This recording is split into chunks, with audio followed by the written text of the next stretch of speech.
Dampak urbanisasi serta tantangan dan masalahnya terhadap pertumbuhan perkotaan. Urbanisasi adalah proses perpindahan penduduk dari desa ke kota yang menyebabkan pertumbuhan pesat jumlah penduduk di wilayah perkotaan.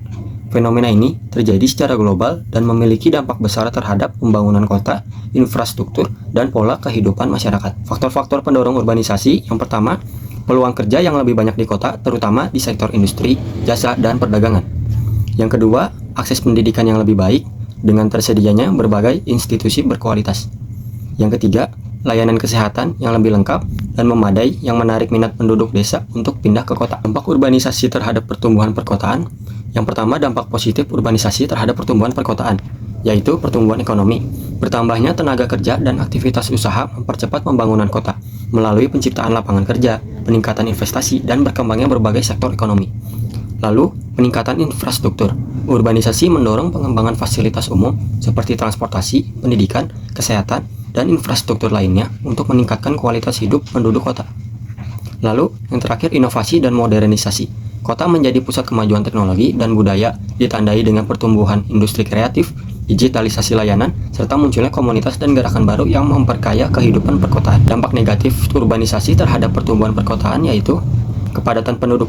Pertumbuhan pesat penduduk memicu kemacetan, munculnya kawasan kumuh, dan berkurangnya lahan hunian serta ruang hijau.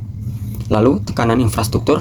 Infrastruktur kota kerap tidak mampu mengimbangi lonjakan penduduk, mengakibatkan krisis air, pemadaman listrik, dan sanitasi yang buruk.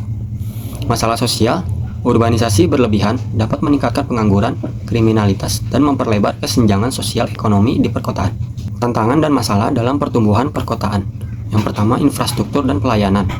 Kota harus menyediakan perumahan layak, air bersih, listrik yang andal, dan sanitasi yang memadai agar kualitas hidup warga terjaga dan kawasan kumuh tidak muncul. Kemacetan dan transportasi. Kota-kota besar menghadapi tantangan kemacetan akibat minimnya transportasi publik yang efektif, yang memperlama waktu tempuh dan memperburuk polusi udara. Lalu kesenjangan sosial. Urbanisasi memicu ketimpangan antara penduduk asli dan pendatang, yang dapat menimbulkan kecemburuan, pengangguran, dan potensi konflik sosial. Yang terakhir, dampak lingkungan. Urbanisasi yang tidak terkendali menurunkan kualitas lingkungan, mengurangi ruang hijau, memperparah polusi, dan meningkatkan resiko bencana seperti banjir akibat penataan ruang yang buruk. Simpulannya, urbanisasi mendorong pertumbuhan kota yang pesat, namun tanpa perencanaan yang tepat, masalah seperti kemacetan, kesenjangan sosial, dan kerusakan lingkungan dapat muncul. Perencanaan kota yang matang penting untuk pengelolaan sumber daya secara efektif, sehingga kota dapat berkembang secara seimbang, meningkatkan kualitas hidup warga, dan menjaga kelestarian lingkungan.